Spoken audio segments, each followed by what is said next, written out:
Have you ever had an idea for a photo so vivid, so ridiculous, so completely impractical that it just wouldn't leave your head? Well, this is that idea, a mermaid in a stunning flooded ruin. The only thing is that ruin is on an island in the middle of a river. No electricity, no phone signal, and no escape once the tide goes out. 12 hours, one chance, 3 cameras, and a very questionable canoe. It started with a music video, a mermaid in a sushi bar protesting the destruction of the oceans. And we kept the tale. We said we'd use it again. Then one day, we did. To get the shots I had in mind, I'd have to take the photos from the water itself, which meant guiding the boat right through the flooded front doors of the ruin. Later, I'd be drifting in the shadows, a Hasselblad in one hand, the Canon in the other, just trying not to tip the canoe. Kit for today is going to be the Canon5D Mark III, which has got an 18-35. I've also got a 17-40 lens for it. I've got the Pentax Spotmatic, which has got a 35mm Super Takumar on it. And I've got the Hasselblad 501, which has currently got an 80 on it. I've also picked up a 50. And that should give me a nice, well-rounded set of tools. The first shot I want to do, I want to put her in a sort of pre-Raphaelite medieval style dress. And I'm going to use these patches of light and expose for the highlights and get something quite dramatic, like you've just encountered a ghost. The first setup was actually the end of the story, but it was the simplest image, so it's something to ease us into the shoot. Focus on a medium format camera with no focusing aids when there isn't much light is going to be a real challenge.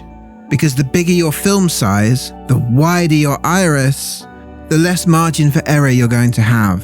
So I'm guessing that the model is 17 feet from the camera.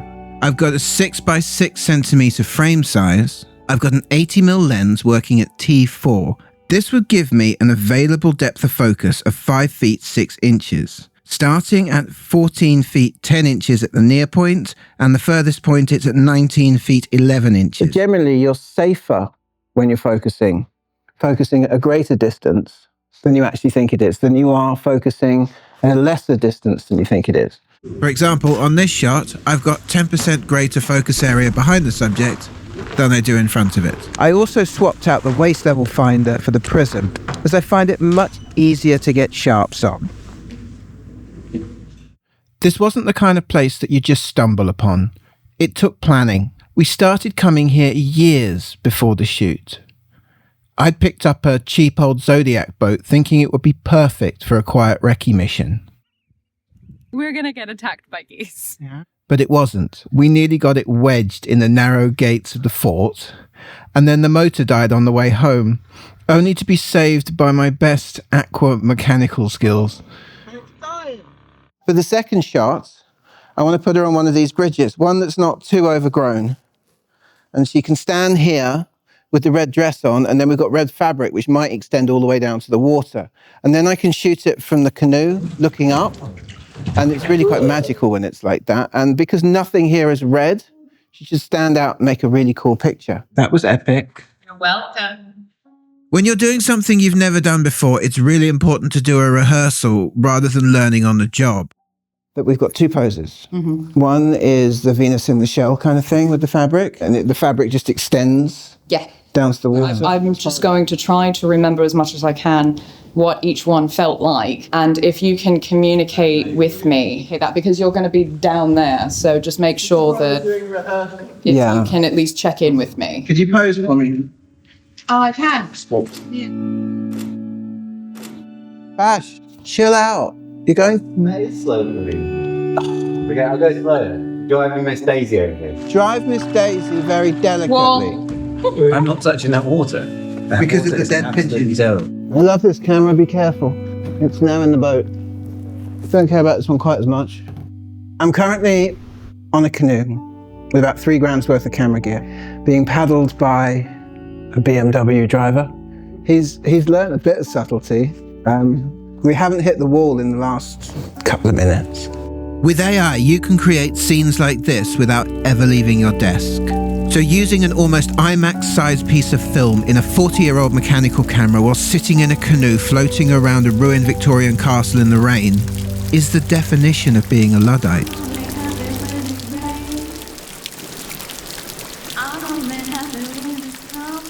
Get one more roll of this.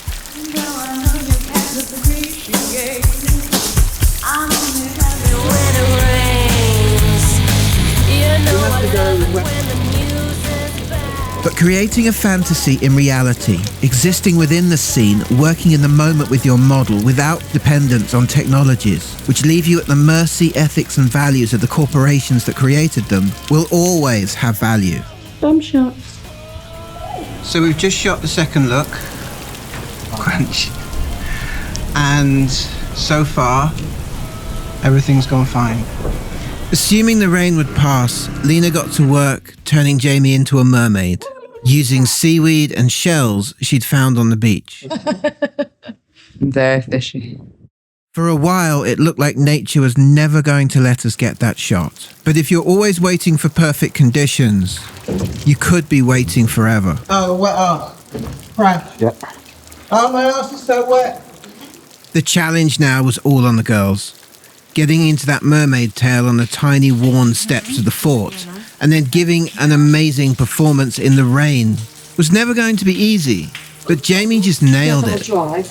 She became the mermaid. She embodied the story of the sea creature that had to leave the sea because we'd destroyed it. I'm a giant, well, I don't like to step.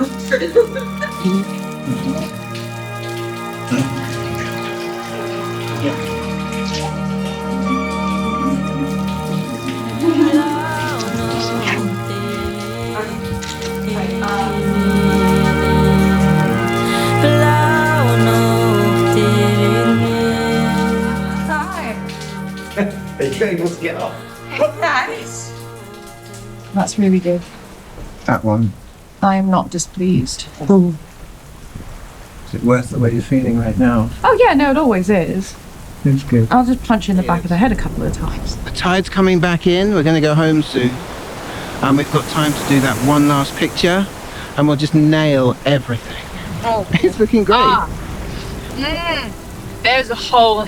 As we started on the last shot, the wind blew up way more than forecast. And our boat came in early in order to get us off the island before it blew up so much that the gear would be ruined on the way home.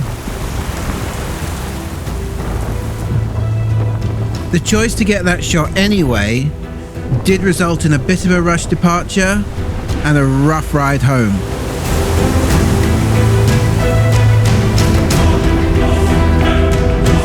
Thankfully though, we had the mermaid tail to cover the camera bags. The rest of us weren't so lucky. So, was it worth it?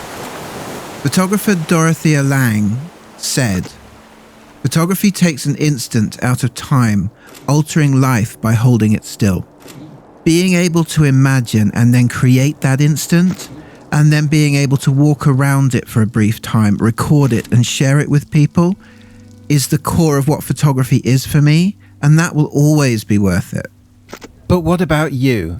How far have you gone to get a picture that you just couldn't get out of your head? Let me know in the comments below, and I hope that this bit of creative madness can help inspire some of your own.